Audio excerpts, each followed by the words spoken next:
Hello, in this video we will be going to discuss about external genitalia of human male. See previous videos के अंदर हम लोगों ने male reproductive system as in पढ़ लिया, internally जो भी स्ट्रक्चर्स होते थे, जो भी एसेसरी डक्ट्स होती थी along with the accessory glands, हम लोगों ने सारी चीज़ डिस्कस कर ली.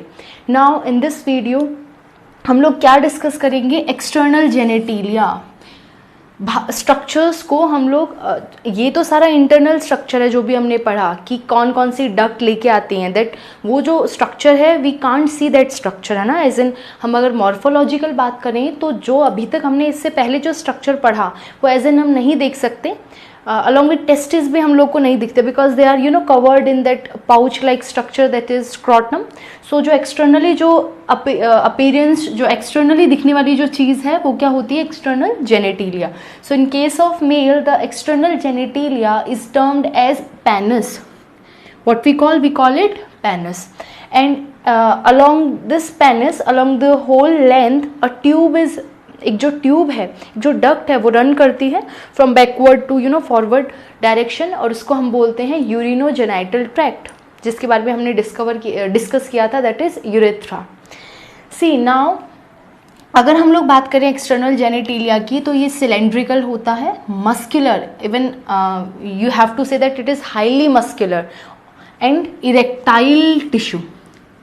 Okay, the next thing is it is covered by skin. Skin से कवर्ड होता है एक्सटर्नली, ठीक है. And consist of 3 cord like erectile tissue.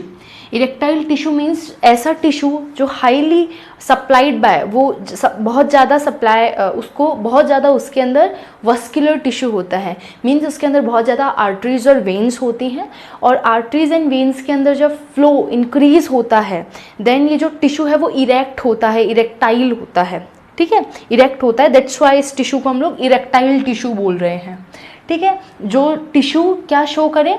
Extension, अपना जो मेन जो साइज़ है उससे ज़्यादा अपना साइज़ का एक्सटेंशन अगर शो करे तो वो इरेक्टाइल टिश्यू होता है. So the penis is composed of this erectile tissue which compose of main 2 type of, 2 इसके अंदर टिश्यू होते हैं. देखिए जो पहला टिश्यू होता है उसके 2 कॉर्ड्स होती हैं, ठीक है, 2 रॉड लाइक स्ट्रक्चर्स, ठीक है, अलॉन्ग विद द पेनिस. उसको वो डॉर्सल साइड पे होते हैं. अगर हम लोग बात करें तो ऊपर डॉर्सल बात कर रहे हैं और नीचे वेंट्रल कर रहे हैं, ध्यान रखिएगा. तो डॉर्सल साइड पे होता है corpora cavernosa, that you have to be remember, corpora cavernosa. और जो दूसरा कॉर्ड होता है वो वेंट्रल साइड में होता है और उसको हम बोलते हैं कॉर्पस स्पॉन्जियोसम. ये स्लाइटली लार्ज होता है एंड ये थोड़ा इन दोनों इससे स्मॉल होते हैं ये दोनों, ठीक है. नाउ ये जो कॉर्पस स्पॉन्जियोसम है ये इंक्लोज करता है यूरेथ्रा को. मीन्स जो यूरेथ्रा है वो उसको पियर्स करते हुए, यूरेथ्रा अलॉन्ग विद इसकी जो ये जो पूरा कंप्लीट लेंथ तक जो है, इस पूरी लेंथ के अंदर जो यूरेथ्रा है वो सेंट्रल से आती है, ठीक है. सेंटर से पूरा आपका जो अपर जो आपका ब्लैडर है उससे अराइज होती है, ठीक है. सो ये क्या हो गया? 2 पूरा जो, एक बार हम लोग के लिए अगर डायग्राम देखें एक बार के लिए, इफ ये पेनिस है, ठीक है, देन ये फोर स्किन हो गया, सॉरी ये स्किन हो गया, बाहर से स्किन से कवर्ड होता है, अंदर पूरा टिश्यू है, और टिश्यू कैसा है? इरेक्टाइल है, which can change it shape, है ना, जो अपना शेप क्या कर सकता है? चेंज हो सकता है, जो इरेक्ट हो सकता है. So it is the skin. Now 3 cords हैं, 1 दिस साइड, 1 दिस साइड और एक सेंटर में. इस तरीके से 3 कॉर्ड होती हैं. ये वाला जो है वो है जिसकी 2 कॉर्ड होती हैं, कॉर्पोरा कैवर्नोसा. कॉर्पोरा कैवर्नोसा ये जो है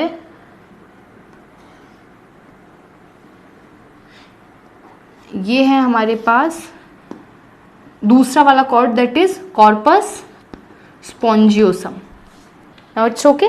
तो पूरे पेनिस में 3 कॉर्ड्स होती हैं टिश्यू की, ठीक है. लाइक अगर ये पेनिस का अगर हम ऐसे स्ट्रक्चर देख रहे हैं तो एक ऐसे 2 कॉर्ड ऐसे होती हैं और एक बीच में टिश्यू होता है. अब इसको अगर हम कट करें तो कुछ इस तरीके से हमको दिखेगा. समझ में आ रही है चीज़, है ना. और सेंटर मोस्ट जो सबसे जो बड़ा वाला टिश्यू है हमारे पास, इन तीनों में से जो बड़ा कॉर्ड है वो कौन सा है, वो है कॉर्पस स्पॉन्जियोसम। और ये जो होता है इसके सेंटर मोस्ट पार्ट में इससे क्या जाती है, urethra, that is urinogenital tract. ठीक है, ये जो यूरिनोजेनाइटल ट्रैक्ट है जो कि स्लिट लाइक ओपनिंग है, ध्यान रखिएगा पोर लाइक ओपनिंग ये होती है, ये आपका पोर हो गया राउंडेड शेप में, और ये होती है इस तरीके से स्लिट लाइक ओपनिंग। ओके, तो ये चीज़ आपको याद रखनी है। एंड इधर आजू बाजू में खूब सारी क्या होती हैं, आर्टरीज एंड वेन्स होती हैं, इसके बीच में भी होती हैं, इस टिश्यू के बीच में भी आर्टरीज एंड वेन्स होती हैं। ठीक है, खूब सारी आर्टरीज एंड वेन्स, तो these are artery and vein जो क्या करती हैं, एक चीज़ और लिखिएगा, इसके साथ साथ में क्या होती हैं, आर्टरीज एंड वेन्स भी होती हैं। चलो हम लोगों ने यहाँ मेंशन कर दिया, आर्टरीज एंड वेन्स भी होती हैं जो क्या करती हैं, ब्लड का सप्लाई करती हैं। ठीक है, दैट्स वाई ये हाईली वस्कुलराइज स्ट्रक्चर होता है, इसके अंदर ब्लड का बहुत ज़्यादा फ्लो होता है, इस फ्लो की वजह से ही इरेक्टनेस आती है पेनिस के अंदर। ठीक है, during the time of copulation, will discuss that further when will discuss the male sexual act. तो इतनी चीज़ हम लोग को समझ में आ गई। सो अब ये तो हमारा बात हो गया टिश्यू का। ठीक है, इसके बाद ये जो पेनिस होता है इसका जो टर्मिनल पार्ट होता है वो थोड़ा सा स्वेलन होता है, और उस स्ट्रक्चर को हम बोलते हैं glans penis. What we call it glans penis. और ये जो ग्लेंस पेनिस होता है ये एक लूज फोल्ड ऑफ स्किन से कवर्ड होता है। So it is covered by a loose fold of skin which is known as prepuce या फिर फोरस्किन। हम इसको क्या बोलते हैं, प्रीप्यूज या फिर फोरस्किन बोलते हैं। ठीक है, टेक्निकल टर्म इज प्रीप्यूज। नाउ अगर हम ग्लेंस पेनिस की बात करें तो जो ग्लेंस पेनिस है वो मोस्ट सेंसिटिव पार्ट है of the male external genitalia, और वी कैन से जो मेल रिप्रोडक्टिव सिस्टम है उसका मोस्ट जो सेंसिटिव पार्ट है वो कौन सा है, ग्लेंस पेनिस है। द नेक्स्ट थिंग इज इसके अंदर जो ये जो ग्लेंस पेनिस है इसके अंदर एक ग्लैंड होती है। हम लोगों ने 3 मेन ग्लैंड तो पढ़ी थी जो इंटरनली सिचुएटेड होती हैं।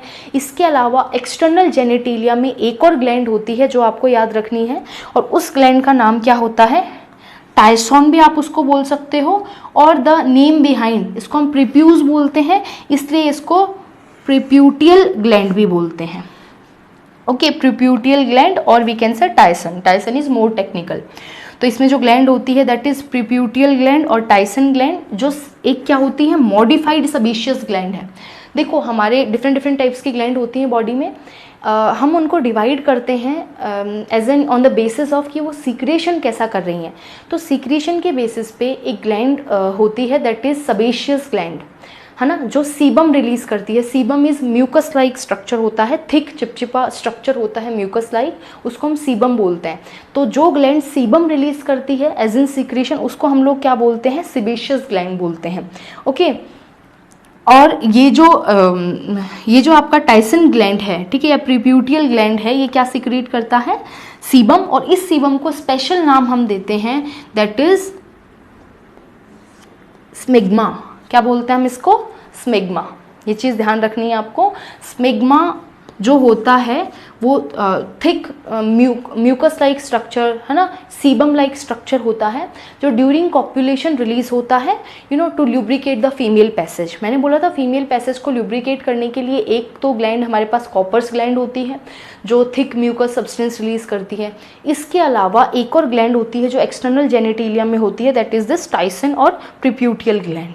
ठीक है, और ये जो रिलीज करती है वो क्या होता है, स्मिग्मा होता है, एंड ये स्मिग्मा क्या है, सीबम है। नाउ अब ये जो सीबम होता है, या फिर हम इसको बोल सकते हैं मोर टेक्निकली स्मिग्मा, ये क्या होता है, हर टाइम जनरली थोड़ा बहुत रिलीज होता है। ठीक है, मतलब सेक्सुअल कॉपुलेशन के टाइम पे तो होता ही है, बट नॉर्मली ये मॉइस्चराइज रखता है उस एरिया को, ग्लैंस पेनिस के एरिया को। सो इन्फेक्शन के चांसेस बहुत ज़्यादा रहते हैं। देखिए जहाँ पे भी थोड़ा बहुत फ्लूइड है ना हमारी बॉडी के अंदर, वहाँ इन्फेक्शन के बहुत ज़्यादा चांसेस होते हैं। लाइक वेजाइना में इन्फेक्शन के बहुत ज़्यादा चांसेस होते हैं, बिकॉज वो फ्लूइडी नेचर, उसका जो एक्सटर्नल जो वेजाइना होता है वो, उसमें भी कुछ ऐसे ग्लैंड होती हैं, है ना, हम लोग डिस्कस करेंगे, जो उसको फ्लूइडी नेचर थोड़ा सा स्टिकी सा सीक्रेशन रिलीज होता है वहाँ पे, तो इस वजह से वहाँ पे क्या रहता है, थोड़ा सा मॉइस्चर रहता है। इसकी वजह से खूब सारे बैक्टीरिया जो होते हैं वो वहाँ पे क्या कर सकते हैं, वहाँ से हमारी बॉडी में एंटर कर सकते हैं और वो उस एरिया में इन्फेक्शन कर सकते हैं। लाइक ग्लैंड्स पेनिस में भी कभी कभी क्या हो जाता है, इन्फेक्शन हो जाता है। दैट्स वाई एक टाइप की सर्जरी होती है इस ग्लैंड को हटवाने के लिए, दैट इज सर्कमसीजन। इस ग्लैंड को रिमूव करने के लिए एक सर्जरी करवाई जाती है, दैट इज सर्कमसीजन। ठीक है, बिकॉज ये जो ग्लैंड होती है, इससे जो सीक्रेशन होता है इसकी बहुत फाउल स्मेल भी होती है, स्मेल भी बहुत फाउल होती है, एज एन ये इन्फेक्शन भी कॉज करती है। और ल्यूब्रिकेशन के लिए रोल तो है, नेचर ने प्रोवाइड किया है, बट ल्यूब्रिकेशन के लिए हमारे पास अल्टरनेटिव वेज भी हैं। दैट्स वाई इसको, अगर ये बहुत ज़्यादा प्रॉब्लम क्रिएट करती है ग्लैंड, तो इसको सर्जिकल प्रोसेस से रिमूव करवा दिया जाता है, that is circumcision. Okay, so I think ये चीज़ आपको समझ में आ गई होगी कि किस तरीके से हमारा पूरा एक्सटर्नल जेनेटेलिया का मॉर्फोलॉजी है या एनाटॉमी है। ठीक है, कैसे कैसा इसके अंदर टिश्यू होता है। इसका जो टिश्यू है वो इरेक्टाइल है एंड वस्क्यूलर है। Why vascular? Because it is supplied with arteries and veins. तो चीज़ें ध्यान रखनी है, एक्सटर्नल जेनेटिलिया को पेनिस बोलते हैं, सिलेंड्रिकल होता है, मस्कुलर होता है, इरेक्टाइल होता है। The most important thing, that's why ये जो स्ट्रक्चर होता है ड्यूरिंग कॉपुलेशन इरेक्ट हो जाता है। ठीक है, और it is covered by skin, skin से कवर्ड होता है एक्सटर्नली।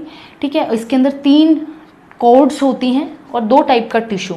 ठीक है, 2 कॉर्ड तो एक टाइप का टिश्यू होता है, दैट इज कॉर्पोरा कैवर्नोसा, जो डॉर्सल साइड में होता है। वेंट्रल साइड में एक और टिश्यू होता है, दैट इज कॉर्पस स्पॉन्जियोसम, जिसके अंदर से यूरिनोजेनिटल ट्रैक्ट निकलती है।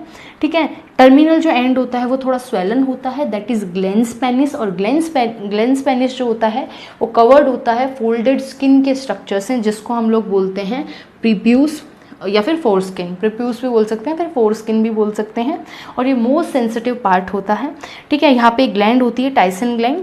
ठीक है, जो स्मिग्मा रिलीज करती है, that is sebum type secretion, जो ल्यूब्रिकेशन के अंदर हेल्प करता है।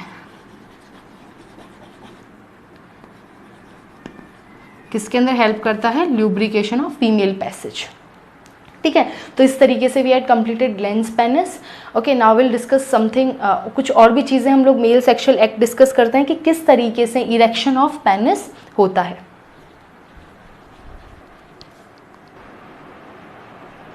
Now will discuss male sex act and hormonal control of male reproductive system. First of all, हम लोगों ने अभी एक्सटर्नल जेनेटिलिया पढ़ा है। Now we know the tissue inside the external genitalia. तो ड्यूरिंग सेक्सुअल इंटरकोर्स क्या प्रोसेस होता है उसको हम लोग एक बार के लिए डिस्कस करेंगे इन मेल्स। मेल्स के अंदर किस तरीके से जो पेनिस है उसका इरेक्शन होता है, किस तरीके से ये जो टिश्यू है ये हेल्प करते हैं इरेक्शन में एंड ऑल। सबसे पहला जो मेल सेक्स जो एक्ट होता है उसमें जो सबसे पहला स्टेप होता है वो होता है erection. And erection is what? Erection of penis. Penis का इरेक्शन। और ये पेनिस का इरेक्शन क्यों होता है? बिकॉज एक फिनोमिना, एक प्रोसेस होता है that is vasocongestion. And what is vasocongestion? It is the filling of tissue with blood. मैंने बोला था ये बहुत, it is richly the tissue that is जो 3 टाइप का जो टिश्यू, 2 टाइप का टिश्यू है हमारे उसके अंदर, पेनिस के अंदर, वो बहुत ज़्यादा रिचली सप्लाइड है with arteries and veins, this vascular tissue. Hence इसके अंदर एक प्रोसेस होता है and it is only during the sexual excitement. And जो सेक्शुअल एक्साइटमेंट के टाइम पे ही ये प्रोसेस होता है, that is vasocongestion. And इसके अंदर क्या होता है? Filling of tissue with blood. जो पूरा टिश्यू है दैट इज कॉर्पस स्पॉन्जियोसम, ठीक है, एंड कॉर्पोरा कैवर्नोसा, ये जो पूरा का पूरा टिश्यू है ये it is totally filled with blood. And blood के फिल होने की वजह से ये पूरा का पूरा टिश्यू इरेक्ट हो जाता है। और जो इसके ये it will leads to the complete erection of the penis. Penis जो है वो कंप्लीटली इरेक्ट हो जाता है। And why this erection is required? Because because the penis have to eject the semen inside the female tract. Because हमें gamete को पास लाना पड़ेगा, पहले गैमेट को पास तो लाएं तभी तो फर्टिलाइजेशन होगा। सो फॉर दैट पर्पस ऐसे हवा में सीमन नहीं भेज सकते हैं। सो उसके लिए physical contact is necessary, physical contact is must. That's why जो पेनिस है उसका इरेक्शन ज़रूरी है, बिकॉज अगर पेनिस इरेक्ट नहीं होगा तो जो सीमन है it can't be ejaculate into the female vagina, ना फीमेल ट्रैक्ट के अंदर वो इजैक्यूलेट नहीं होगा, ठीक है। और इतना इजीली इजैक्यूलेट नहीं हो जाता, उसके लिए एक पूरा ये जो प्रोसेस होता है इसको इंटरकोर्स बोलते हैं। इस पूरे प्रोसेस के दौरान बहुत सारे मेंटल एंड फिजिकल चेंजेस होते हैं, both in male and female at that time only. And फिर क्या होता है, इस तरीके से सीमन जो है वो ट्रांसफ़र होता है from male penis to the vagina. और इतना इजीली जो आपका जो सीमन होता है वो रिलीज नहीं होता इन सब ग्लैंड से, उसके लिए भी सेक्सुअल एक्साइटमेंट एंड ऑल, इन सब जो फीलिंग्स होती है इनकी रिक्वायरमेंट होती है। ओके, सो ये चीज़ हमें समझ में आ गई। नेक्स्ट होता है कॉप्यूलेशन। कॉप्यूलेशन और we can say sexual intercourse, sexual intercourse.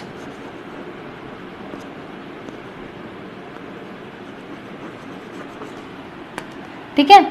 Next, अब इस सेक्सुअल इंटरकोर्स में क्या होता है, there is rhythmic movement of the penis inside the vagina. And ये जो रिदमिक मूवमेंट होता है पेनिस का inside the vagina, it is going to stimulate the sensory cell present on the glans penis। Glens penis पे कुछ sensory cells present होती हैं। ये क्या ये जो सेंसरी सेल पे जो ग्लेंस पेनिस पे जो सेंसरी सेल प्रेजेंट होती हैं, इनके स्टिमुलेशन की वजह से क्या होता है, सीमन रिलीज होता है। तो फर्स्ट पहले इरेक्शन होगा, एंड ये इरेक्शन भी ड्यूरिंग सेक्सुअल एक्साइटमेंट होगा, ऐसे इरेक्शन नहीं होगा। Erection is always and always during the sexual excitement. After erection ये रिदमिक मूवमेंट होगा of this penis into the vagina. Because of that इसके कारण क्या होगा, stimulation of sensory cell which are present on the glans penis, और इस stimulation की वजह से जो सीमन है वो रिलीज होगा, और इस पर्टिकुलर प्रोसेस को हम बोलेंगे इजैक्यूलेशन। और the peak of this sensory और we can say sexual excitement is known as orgasm. मैंने आपको बताया था orgasm is the feeling of it is the pleasurable feeling during the sexual intercourse के टाइम पे जो एक फीलिंग होती है जिसकी वजह से ये कंप्लीट सीमन का रिलीज होता है। ठीक है, वो इस टाइम पे पीक पे, मतलब ऑर्गेज्म जो है उस टाइम पे जो ये सेक्सुअल एक्साइटमेंट वाली फीलिंग होती है वो पीक पे होती है, and it is only for few seconds. ठीक है, it will last for 2 to 3 seconds in female के अंदर स्लाइटली कम होता है, मेल के अंदर थोड़ा सा ज़्यादा होता है, बट मिनट्स के अंदर ही होता है ये, कुछ इससे ज़्यादा नहीं होता। तो इसके बाद हो जाता है ejaculation. Ejaculation is what, male tract में से सीमन का रिलीज होना इज कॉल्ड इजैक्यूलेशन। और उसके बाद होता है इंसेमिनेशन। इंसेमिनेशन इज व्हाट, देखो इजैक्यूलेशन के बाद इंसेमिनेशन हो भी सकता है और नहीं भी हो सकता। इंसेमिनेशन होता है ये जो इजैक्यूलेटेड जो सीमन है वो फीमेल वेजाइना के अंदर जाने का जो प्रोसेस होता है वो इंसेमिनेशन होता है। सो इजैक्यूलेशन के बाद इंसेमिनेशन होता है, तो ये जो प्रोसेस है ये किया भी जाता है और नहीं भी किया जाता। ठीक है, सो इसके बाद तो 2 प्रोसेस हमने पढ़े। पहला हमने पढ़ा इरेक्शन, दूसरा हमने पढ़ा कॉप्यूलेशन और we can say sexual intercourse. जो तीसरा प्रोसेस होता है वो होता है सब्सिडेंस ऑफ इरेक्शन। नाउ ये जो आफ्टर दिस ऑर्गेज्म और जैसे ही इजैक्यूलेशन हो जाता है, आफ्टर जैसे पीक ऑफ सेक्सुअल एक्साइटमेंट होती है ऑर्गेज्म, उसके जस्ट बाद रिलीज ऑफ सीमन होता है, दैट इज इजैक्यूलेशन। इजैक्यूलेशन के बाद इंसेमिनेशन, एंड इंसेमिनेशन होते से ही ये जो इरेक्टाइल टिश्यू है जो पूरा इरेक्ट था अभी तक, उसमें से वापस से ये जो वैसो कंजेक्शन है ये रिवर्स होता है, ब्लड वापस से रिफ्लो होता है, ब्लड खाली हो जाता है पूरे टिश्यू में से, और वापस से ये जो इरेक्टाइल टिश्यू है वो अपना नॉर्मल कंडीशन में आ जाता है। ठीक है, ये इरेक्ट नहीं रहता, वापस से नॉर्मल कंडीशन के अंदर आ जाता है। So this is the complete mail sex act. अब 2 डिसऑर्डर्स हैं जो आपको थोड़ा सा याद रखने की ज़रूरत है। एक तो होता है इम्पोर्टेंस और एक होता है माइटोनिया।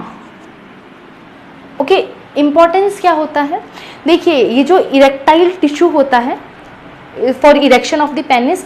अगर किसी कारण से ये वैसो कंजेशन नहीं हो रहा है और ये जो टिश्यू है वो इसमें इरेक्शन नहीं हो रहा है, मतलब जो पेनिस है वो इरेक्ट नहीं हो पा रहा है ड्यूरिंग द सेक्सुअल इंटरकोर्स, तो वो जो डिजीज़ है वो कहलाती है इम्पोर्टेंस। और इम्पोर्टेंस के लिए वेरियस इसके लिए बहुत सारे सोल्यूशंस हैं, जो डॉक्टर्स होते हैं वो इसके लिए बहुत सारे सोल्यूशंस बताते हैं, बहुत सारी मेडिसिन होती हैं एंड ऑल।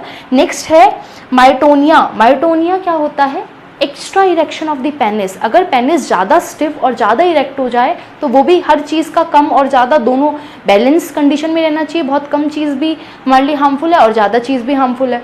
तो ये जो माइटोनिया होता है इसमें एक्स्ट्रा इरेक्शन हो जाता है पेनिस का, जो ब्लड वेसल्स होती हैं वो इतनी फिल हो जाती हैं ब्लड से कि उनकी जो ब्लड वेसल्स होती हैं उनकी जो वॉल होती है उनमें फटने का चांसेस भी हो जाता है, इतना ज़्यादा इरेक्ट पेनिस हो जाता है इस केस के अंदर, तो इसको मायोटोनिया कहते हैं। तो ये दो क्या है हमारे पास इंपॉर्टेंट हमारे डिजीज़ हैं, मेल पेनिस रिलेटेड डिसऑर्डर्स हैं, ठीक है। इसके अलावा प्रोस्टेट मिगेली होता है। Prostatomegaly is what? जब प्रोस्टेट ग्लैंड काम करना बंद कर दे। प्रोस्टेट ग्लैंड रिलीज करती है बहुत सारा सिक्रेशन, वी नो 20 to 30% उसी का ही सिक्रेशन होता है। अगर वो सिक्रेशन रिलीज करना बंद कर दे अपना, तो हम उसको बोलते हैं प्रोस्टेट मिगेली, और वो भी एक डिसऑर्डर है। बिकॉज ऐसा जो मैन होगा, ऐसा जो भी ह्यूमन है वो स्टेराइल ही होगा, वो फर्टिलाइजेशन नहीं करवा सकता, ठीक है। Because semen is must for the motility of the sperm, तो वो सीमन ही नहीं जनरेट हो रहा है। बहुत सारी चीज़ें प्रोस्टेट प्रोवाइड करता है, प्रोस्टेट सीक्रेट ही नहीं हो रहा है, तो प्रोस्टेट ग्लैंड सही नहीं है। इसमें होता क्या है, प्रोस्टेट ग्लैंड का इन्फ्लामेशन या फिर उसमें कोई इन्फेक्शन हो जाता है जिसकी वजह से प्रॉपर सीक्रेशन नहीं हो पाता है, ठीक है। तो वो होता है प्रोस्टेट मिगेली। तो ये कुछ क्या है, डिसऑर्डर्स हैं रिलेटेड टू द मेल, ठीक है।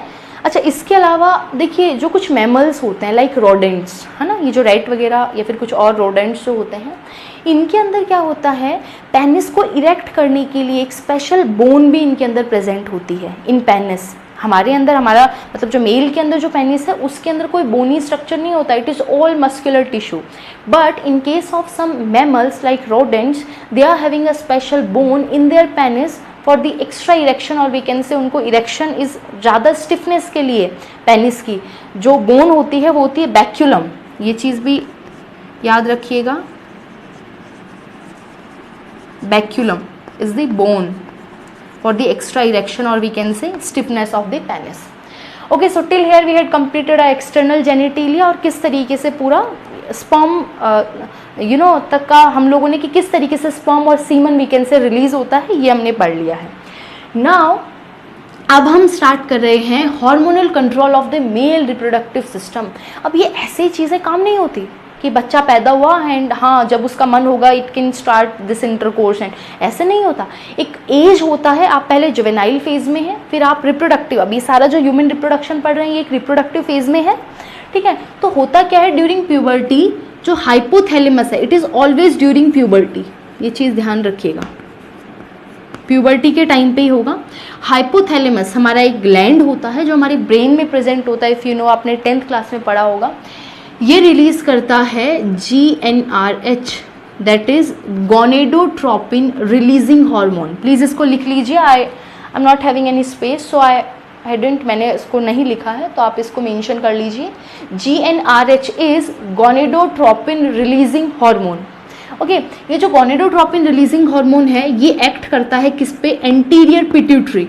देखो जो पिट्यूटरी ग्लैंड है वो जस्ट नीचे होता है हाइपोथैलेमस के in the brain itself, and it is having the two lobes, the anterior part and the posterior part. We are having, हम ये जो GnRH है ये वर्क करता है एंटीरियर पिट्यूटरी पे, एंटीरियर पिट्यूटरी फिर रिलीज करता है गोनेडोट्रोपिन हार्मोन, गोनेडोट्रोपिन हार्मोन्स, और वो दो टाइप के होते हैं, LH and FSH। LH is luteinising hormone and FSH is follicular stimulating hormone. ना ल्यूटेनाइजिंग हार्मोन जो है वो वर्क करता है लेडिक सेल्स पे। अच्छा, LH को हम लोग ICSH भी बोलते हैं, ध्यान रखिएगा, and ICSH is what, interstitial cell stimulating hormone. Please write it. LH को एक स्पेशल टर्म भी दिया जाता है, interstitial cell stimulating hormone. Because ये वर्क करता है लेडिक सेल्स पे, एंड लेडिक सेल्स को हम इंटरस्टिशियल सेल्स भी तो बोलते हैं। तो इंटरस्टिशियल सेल को ये स्टिमुलेट करता है, that's why it's another name is ICSH। ठीक है, ये चीज़ आपको याद रखनी है। तो ये लेडिक सेल्स पे वर्क करता है, और लेडिक सेल से क्या रिलीज करवाता है? टेस्टोस्टेरोन। तो ड्यूरिंग प्यूबर्टी ही ये टेस्टोस्टेरोन रिलीज होता है, बचपन से ही टेस्टोस्टेरोन रिलीज नहीं होता, वरना तो पहले ही, अब टेस्टोस्टेरोन सेकेंडरी सेक्सुअल कैरेक्टरिस्टिक्स लाता है तो वो तो पहले ही आ जाने थे। दैट्स वाई ये प्यूबर्टी के अंदर सारा काम चलता है। तो प्यूबर्टी के टाइम पे ही सेकेंडरी सेक्सुअल कैरेक्टरिस्टिक्स आते हैं, जो भी टेस्टोस्टेरोन के जो भी फंक्शन होंगे वो सारे परफॉर्म होने लग जाएंगे, बिकॉज टेस्टोस्टेरोन अब फॉर्म हो गया है। ठीक है, तो लेडिक सेल्स क्या रिलीज करना स्टार्ट कर देंगी? टेस्टोस्टेरोन। टेस्टोस्टेरोन हमारी बॉडी पे, अदर ऑर्गन्स पे तो मेल में इफेक्ट करेगा ही करेगा, साथ साथ में ये सर्टोली सेल्स के ऊपर एक्ट करता है। ठीक है, अभी बताऊंगी सर्टोली सेल्स कहाँ प्रेजेंट होती हैं।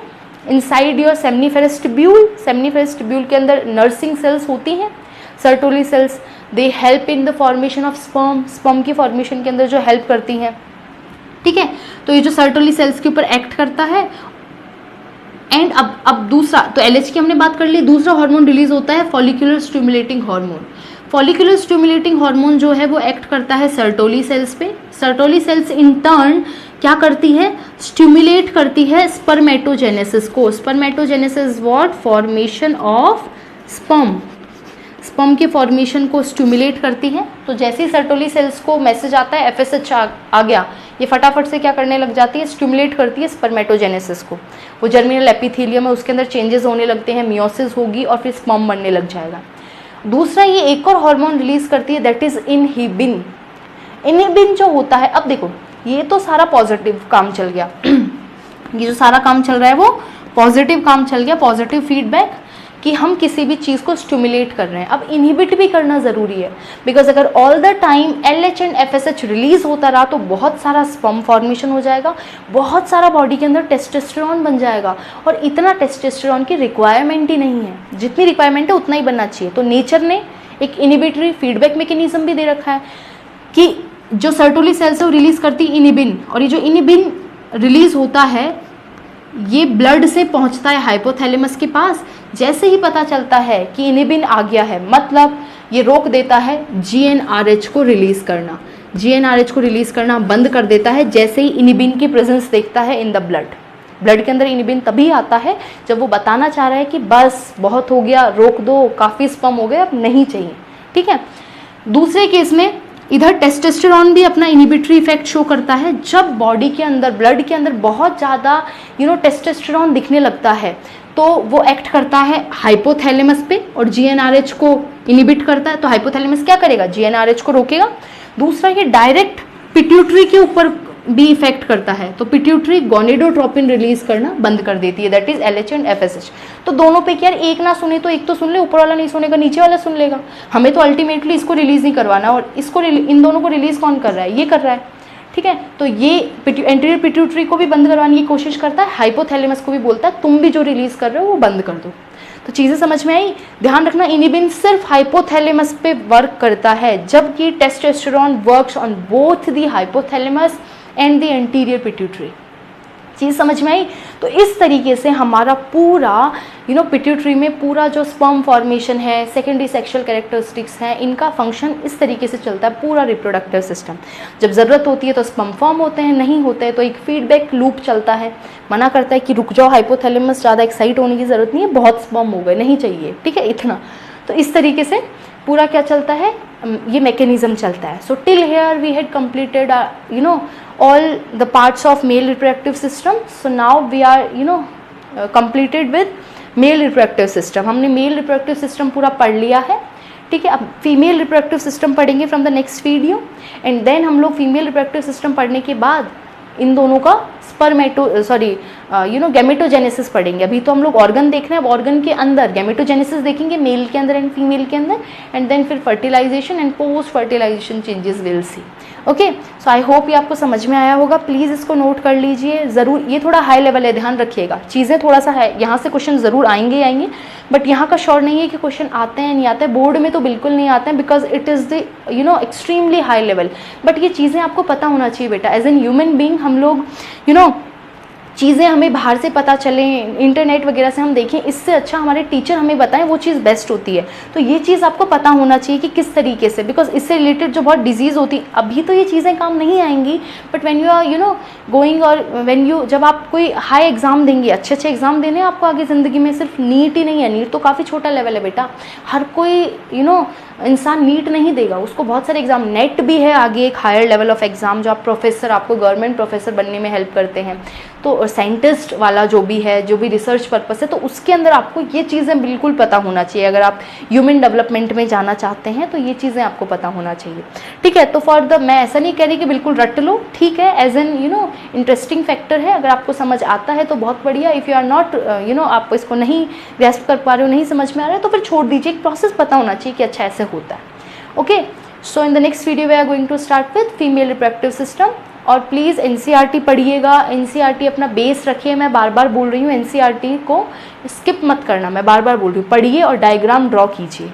Okay, thank you.